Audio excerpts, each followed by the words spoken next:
Before you place a single trade this week, you need to know what exactly moved NGX last week, the sector by sector performance, the real movers, and every corporate announcement and any release that some headlines might have skipped. That's what we do at Money Talk. Every Monday, we provide this information to help you with your investment decisions. Subscribe so Monday doesn't catch you blind. Welcome to this week's edition of the Money Talk NGX Weekly Review, covering the week ended July 31, 2026. Week numbers first. The All-Share Index closed at 245,283 points, which is a decline of 0.84% for the week. The market capitalization closed at 158.33 trillion naira. We had 33 gainers, 56 losers, and 58 companies remain unchanged. That is the worst position compared to last week, where we had 57 gainers, 38 losers, and 51 companies remaining unchanged. Now, this is what is interesting. The market fell, but the volume and value traded went up. For the week, the volume traded was 5.119 billion shares, which is a 15.5% increase from the 4.43 billion shares traded last week. The value also went up by 32.2% to 404.76 billion naira compared to the 306.14 billion naira for last week. The deals were also up by 11%. So when the market falls quietly, that means buyers are just stepping away. But when the market falls on heavy volume, it means there is an high momentum on the downside, which means we need to be careful of what happens next. But we'll be looking at the NGX sector by sector performance to see if we can get a better view of what could have been driving this. But before we do that, let's look at the daily performance of the NGX. If we look at the daily performance, we see that on Monday, the week opened with more selling than buying, with the NGX closing with a marginal decline of 0.05%. We can see that we had 28 stocks gaining and 32 stocks declining for the day, and the volume was 637.9 million shares. On Tuesday, that was the only positive week of 0.3%, and we had 35 gainers against 24 losers. The volume ticked up slightly, 676.9 million shares, and everything looks fine here. On Wednesday, the selling also picked up speed again, with only 23 stocks advancing while 45 stocks declined. For that day, we closed with 0.41% decline in the market cap. But then, on Thursday, July 30th, there was a massive surge with the shares traded moving by to 2.1 billion shares in one single session. That is 41% of the entire week's volume in a single day. Unfortunately, the market also declined by 0.66%, which means there is momentum, as I said previously, on the downside. On the heaviest trading day of the week, only 18 stocks advanced, with 44 stocks declining. Also on Thursday, we had the fewest number of deals with 48,174 transactions. What this tells us is that these are not retail investors selling. These are institutions selling stock. On the last day of the week, we were saved by some buyers coming into the market, and the market declined marginally by 0.03% for the week. Now let's look at the NGX sector by sector analysis. Starting with the financial services sector, as always, the financial services sector alone accounted for 76.5% of the entire market volume, or standing at 3.9 billion shares, worth 271 billion naira.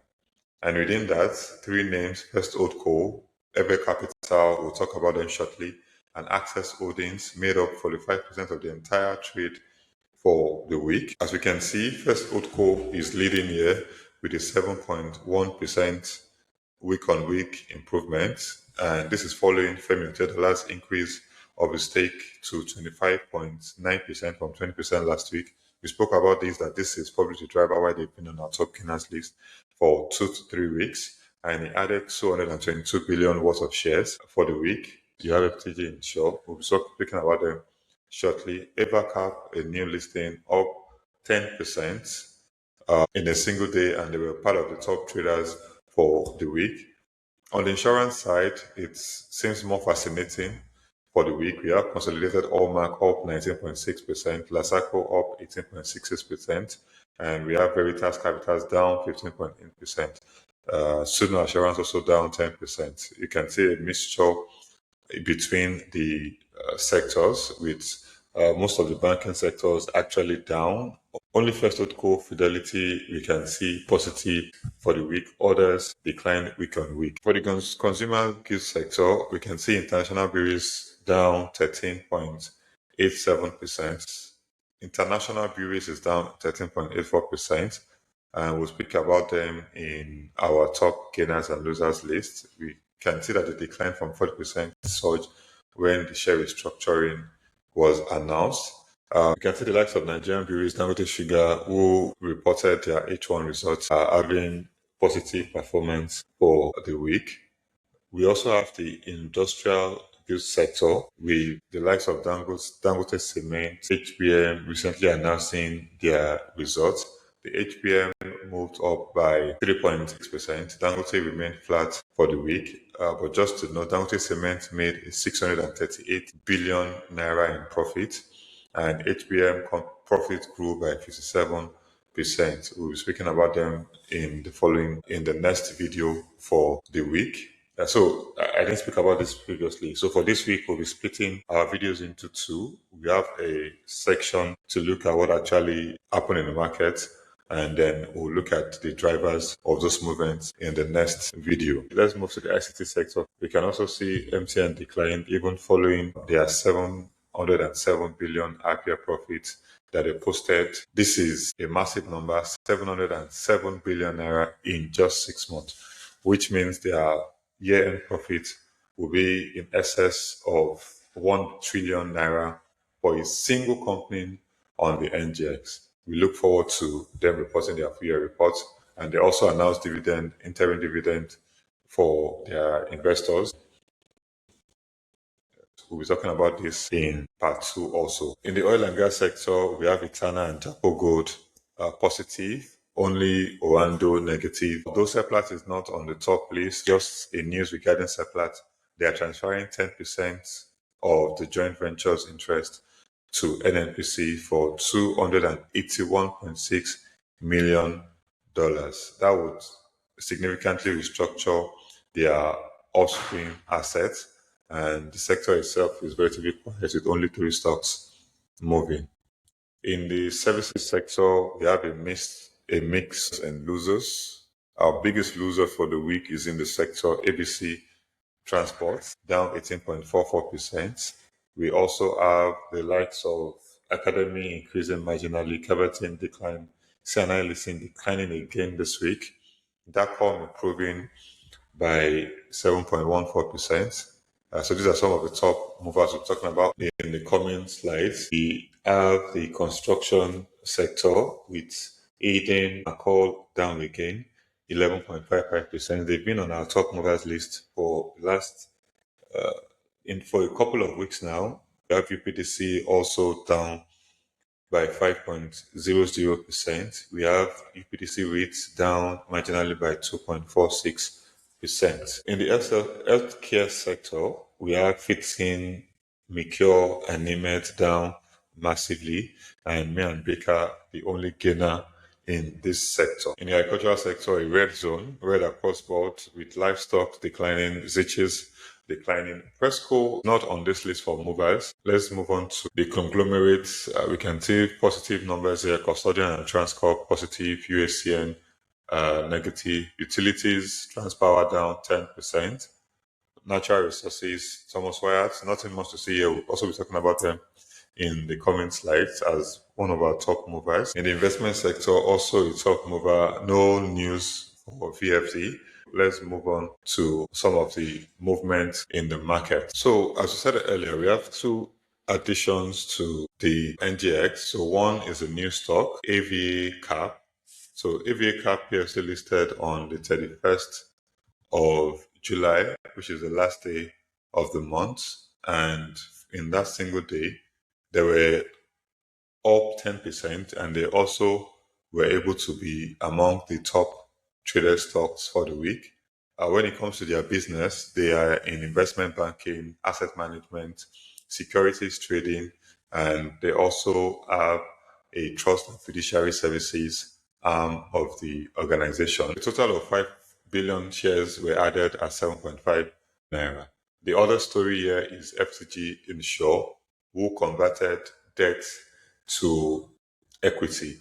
So prior to this week, they had 12 billion naira in debt, and they were able to convert this to equity at 8 kobo for every new share issued. If you look at that, that is a massive discount for the debt holder, making the debt holders the majority shareholder for the company.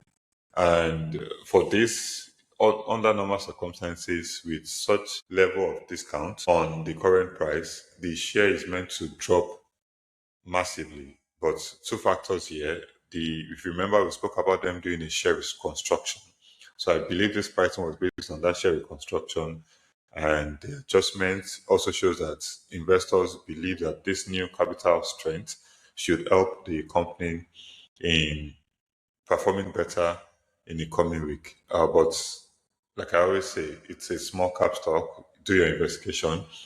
If you would like to invest in company, investigate and don't catch a falling knife. Now let's look at the top gainers for the week. And you can see CMFC should be a familiar name. A few weeks back, we spoke about them being on our top losers list, following them changing their name, Deep Capital, to CMFG.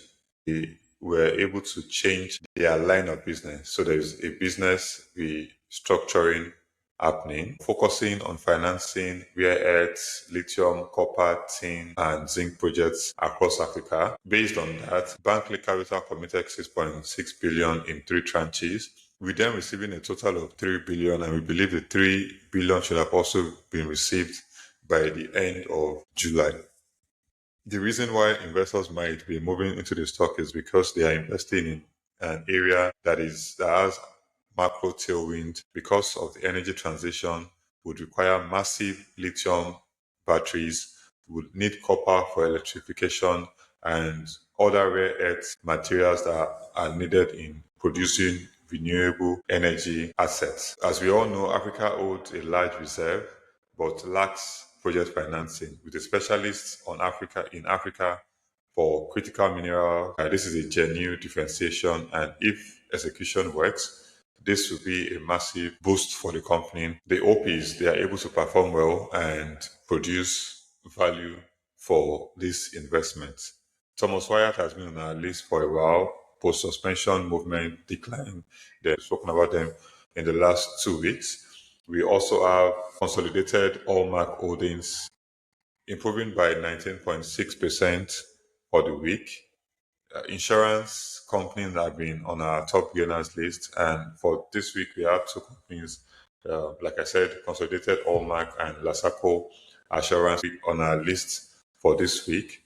Also of note is that on the NGX, only the insurance services sector improved by 1.92% for the week. That means investors are front-running the announcement of Q2 results that they expect to be positive. They recently completed their recapitalization as requested by NICOM. So these are some of the things that are influencing movement in the markets. And we hope that whenever they release their H1 reports, this backs this movement and doesn't lead to a negative decline in industry. We have VFD Group on the list. This is a diversified financial holdings with involvement in banking, insurance, asset management, and real estate. There are no new news for VFD. In coming weeks, when a story comes, we'll be sure to talk about them. The next group to look at, the losers. Topping the list, as we said previously, is ABC Transportation. If you remember, we spoke about them last week also, because of the increase in the fuel cost following the US-Israel-Iran conflict, leading to a decline in availability of crude oil A transportation or logistic company. One of their major expense line is fuel and maintenance costs, and these are rising fast, but they are unable to increase their tariff because this is a very price elastic industry. If you also look at their debt to capital ratio is 73.96%. And we have high NPL, which means their interest expense is also eating their operating profit. So this is probably why investors are moving out of the market. And if you look at their reports, this is evident in their reports with their profit declining by 55%, even though their headline revenue quarter on quarter declined by less than 5%. The next company here is FTG Insure. We'll be speaking about them, or we've spoken about them previously, so nothing new to say here. We have Triple G declining by 15.54%. If we look at this, or we believe this is driven by the Q1 results recently released for the period ended June 2026. Their revenue was flat at 445.2 million, but their net loss widened to 210.1 million naira from a previous period of 107.9 million. That's an almost 100% increase.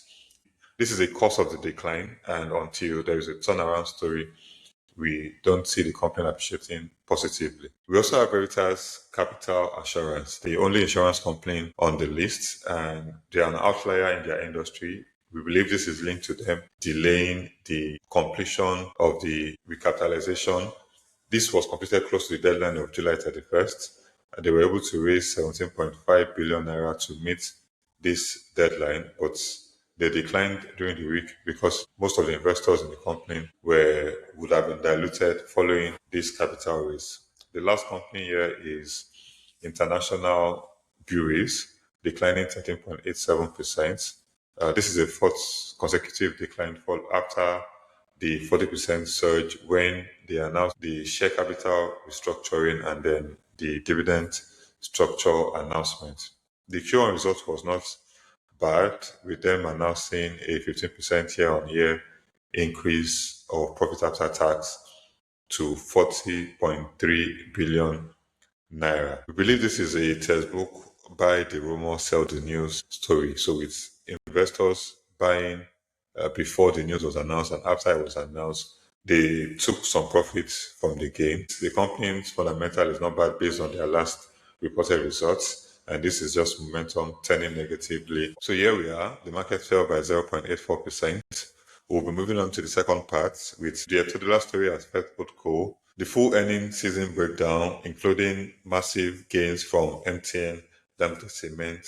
The big question now is, if companies are doing this well, why are markets falling? We'll get some answers to the question in next video. If this breakdown was useful, subscribe on YouTube and follow us on all social media platforms at Monee_talk. The Money is spelled MONEE_TALK. See you in part 2.